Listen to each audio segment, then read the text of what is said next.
Hello, hello. Good to see you here. Give me just a moment where I get everything live and going. I appreciate your patience. And as you get here, go ahead and say hello and let me know that you're here so we can have a conversation.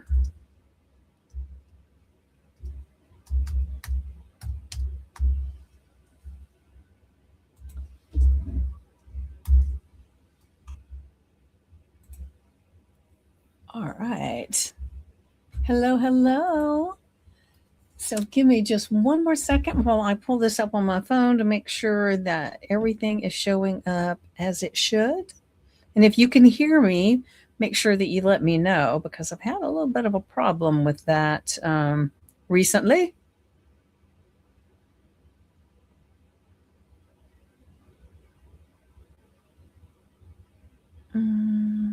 It's not showing up there, so hold on a second. Um,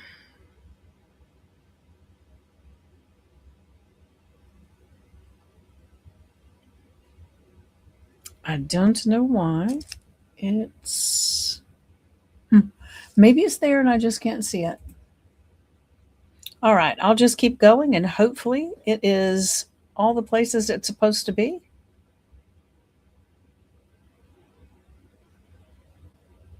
All right. Thank you for being here. I'm super excited. So I've got a question for you. Have you ever had that moment where you look around at your life and think, I should be further along by now? It's not just disappointment. It can be even be shame. It can be urgency. It's the quiet panic of what if I've wasted too much time? And it will haunt you even if things are technically going well. So let's talk about that belief today. Day 6 of beliefs. Today's is I should be further along. And for those that don't know me, my name is Vicki Poole. I help people identify and transform their beliefs that keep them stuck so they can move forward with clarity, confidence, and aligned action. I'm a master transformational coach and a board certified hypnotist. And this month, I'm live every day exploring the hidden beliefs that block your success, your joy, your peace, and your momentum. Not in theory, in real life. Like I said, today is day 6, and we're shining a light on the belief I should be further along.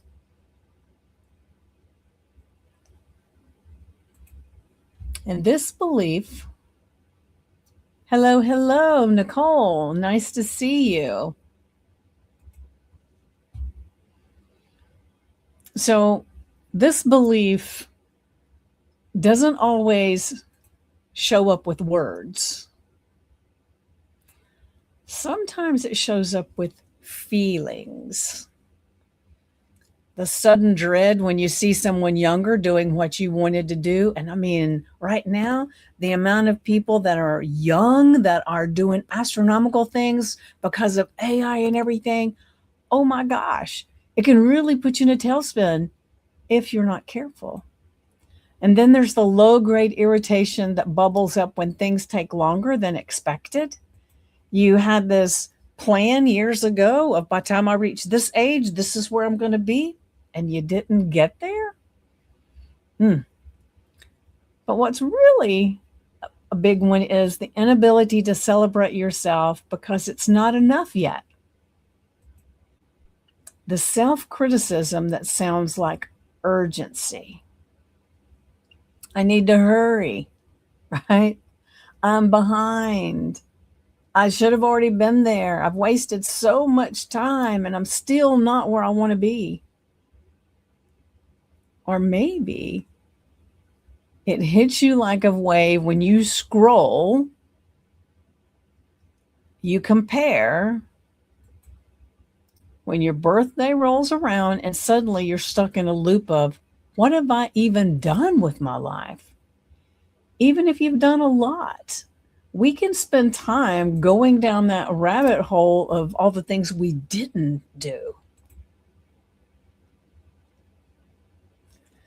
And this belief often forms in a pressure cooker. So maybe you grew up with high expectations or were praised for achievements more than effort. You had to get the award. Maybe you got the message early that your worth was tied to how fast or how much you could produce. Or maybe you're a cycle breaker and no one taught you how to measure success beyond survival. So your timeline has always felt off. And add that to the world we live in, where people are praised for making it by 25, where algorithm timelines become comparison traps. Comparison traps for sure, right? Where our nervous system is always being pulled toward urgency. It's no wonder we feel behind sometimes, even when we're on the right path. I believe that I'm in the moment and I've been through so much in my life that I resist the fear.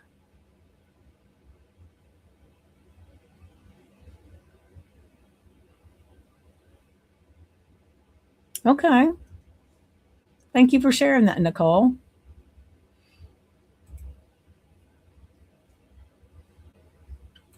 Give me 1 second.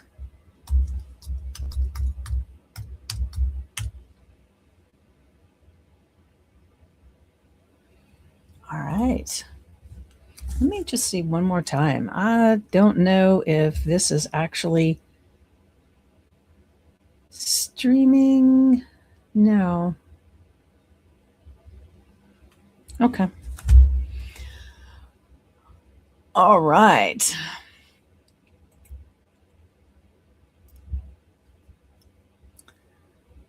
So let's talk about the cost of believing the limiting belief I should be further along.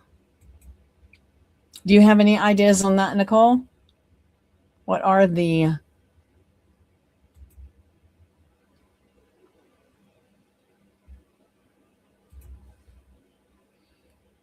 what is the cost of believing I should be further along? Because it's not just pressure. It robs you of presence, and it can actually turn progress into punishment.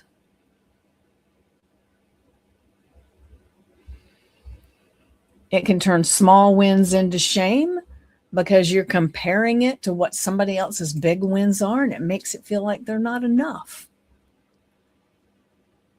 It can turn your life into a race you can never win.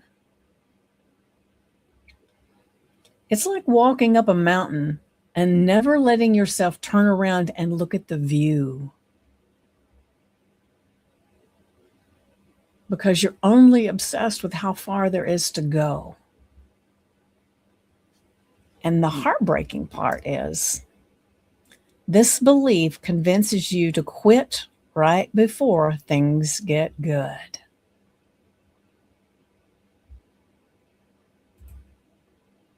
It has cost me paralyzing fear. Yeah, I know. But we're going to get to a place where maybe we can help you get a little past that one.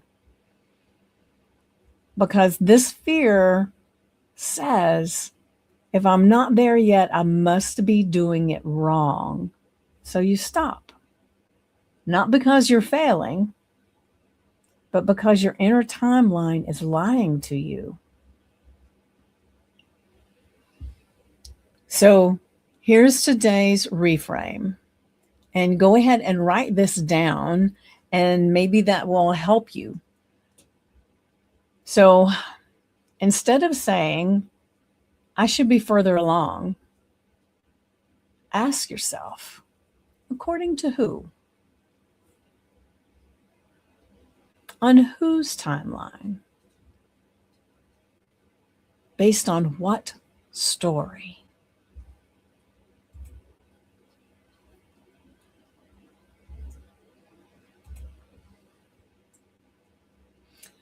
Because what if you're not behind? You're being refined. You're not late. You're being prepared. You didn't waste time. You lived, you learned. And so one of the things that comes to me as I'm talking about this is, there's not a person alive that has an amazing story that you follow. I was just watching a movie the other day about a boy that was, I think he was 10, and he was playing with, and I've seen him speak on stage at one of the seminars I went to, but he was 10 years old and he was playing with matches or a lighter and gasoline, and it ended up blowing him up, and he was burned. 100% of his body was burned, and he even lost his fingers. There was so much that happened to him.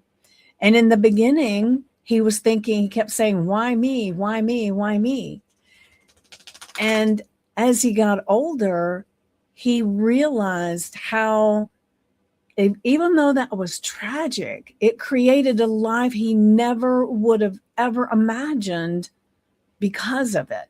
And like I had a guest on my podcast, and I talk about him often because he was my first podcast guest for Today's Dream, Tomorrow's Reality.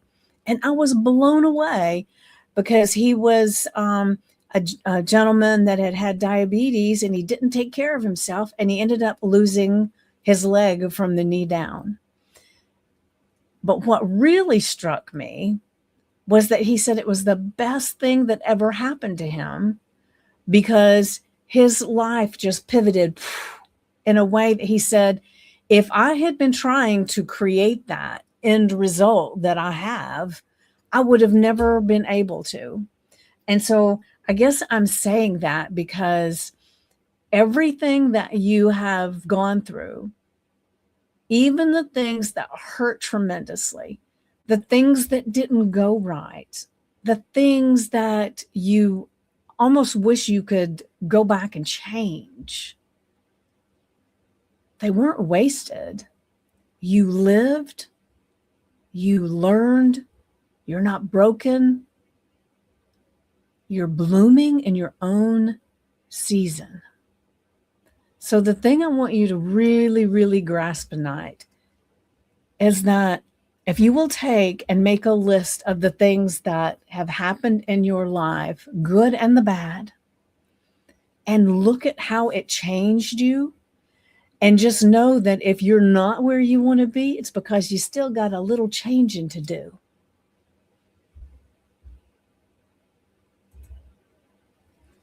I'm a survivor of some serious crime, so I resist the state of paralyzing fear because it certainly doesn't help. I am safe, in contact with law enforcement, and on a wellness quest plan. Good for you, Nicole. Good for you. So you need to be writing down some stories, writing down a little bit, because there are people probably in this world that could benefit from the tragic stuff that you've gone through, that you can help somebody else. And I know sometimes if we're really in the middle of something, it's hard to look at things that way. It's usually when you get to the other side, right? We can't see our own stuff. We can't see the gift that's there. And, it's not that we would wish those things to happen or wish them on someone else, but we want to, if we can find a way to make it an asset in some way. That's all I'm suggesting. Make some notes of it, write down your thoughts, be journaling if you're not journaling right now, and really give it a good go. So when it comes to this particular belief, I should be further along. I want you to try this on instead. Just like putting on a new shirt, a new coat, and saying, yeah, that one fits. First one, I'm exactly where I need to be to learn what I need to learn. Second one, nothing is wasted. It all belongs. And the third one, this one's my favorite. Delay doesn't mean denial. It means I'm becoming. I'm becoming the person that can handle whatever that thing may be. And just take a breath with that.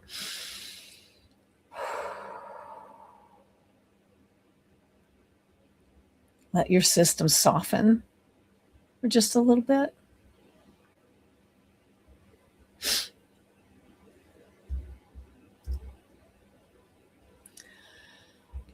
And so, what I want you to do, let me see, is to go ahead and get your journal or your notebook out and write down three, well, I'm putting up two fingers, three, write down three things you've learned in the past 5 years that make you a better version of yourself. And it's like I was on a call earlier in the Mining Your Acres of Diamonds call, and one of the things that we were talking about was some of the beliefs, right? And that we have to update our operating system, just like computers and phones, right? And you can't live an iPhone 2016 life in an iPhone 2010 frame. It won't work.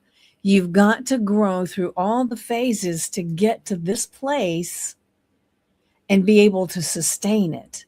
The fact that people who win the lottery, 90% of them are worse off within 1 to 5 years than they were when they won, unless they were already wealthy to begin with, because they didn't have the growth of getting there, the learning about themselves and learning to deal with money and everything. They end up losing it all, giving it all away. They do something to where they're worse off because they didn't grow into that person. And so I want to make sure that you are able to grow into being that better person, that better version of yourself. So, like I said, write down three things you've learned in the past 5 years that make you a better version of yourself, even if they weren't part of your plan. And most of the time, the ones that really affect you aren't part of the plan. We just have no clue, right? And you can call them my invisible curriculum. Become some of the most powerful growth doesn't come with trophies. It comes with scars and stories and wisdom, and it still counts. So remember, it's not what happens to us that creates amazingness or creates not so amazingness, right? Two people can have the same thing happen, and one of them can figure out a way that it was a blessing, something that they learned, how they could grow from it. And the other person stays in the tragedy and stays a victim, right? So it's not what happens to you, it's how you interpret and how you feel about the things that happen to you. And like I said, a lot of times it's not easy to even have an outlook like that until you've gone through it for a little bit. So if you're going through something now that is really bad and hard, oh, good. This is very helpful. And you're glad you came up on my feed. Well, me too, Nicole. Me too. And if you are not, if you haven't followed me already, go ahead and give me a follow. But the thing is that you are more capable than you ever could imagine.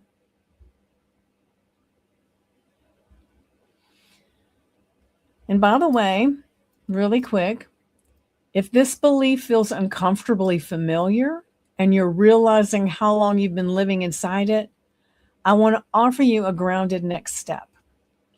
I'm opening a limited number of decision reset sessions. So what this is it's a 45-minute private session where we identify the belief or the internal conflict that's keeping you stuck and reset it so you can move forward with clarity and self-trust. Now, this is not coaching.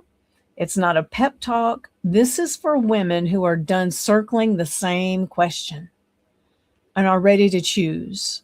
Now, I kept the investment low. It's only $149. And if deeper work is needed, I'll let you know. But many people experience meaningful relief and direction from this session alone. You can book it now using the link below. I forgot to share the link. Hold on. Let me share the link. All right. There is the link. And I'll try to put it in the comments. And just a reminder, you're not behind. You're just being called forward. And I'll see you tomorrow for day 7. Now, Nicole, I don't go live at the same time every day. My resilience surprises even me. Oh, I love that. I love that. So definitely be making some notes about your life, and there's no telling who you'll be able to help on your journey. And like I was saying, is I'm going live the last few days of January. I'm going live every day, but it's different time every day depending on what my schedule is. So just keep a watch, and I will see you tomorrow, hopefully, with our next for day 7, isn't it? Yeah, for day 7's limiting belief. It's a good one, and I'll see you then. Thank you for showing up and for commenting and being here today. And I will see you soon. And remember, life is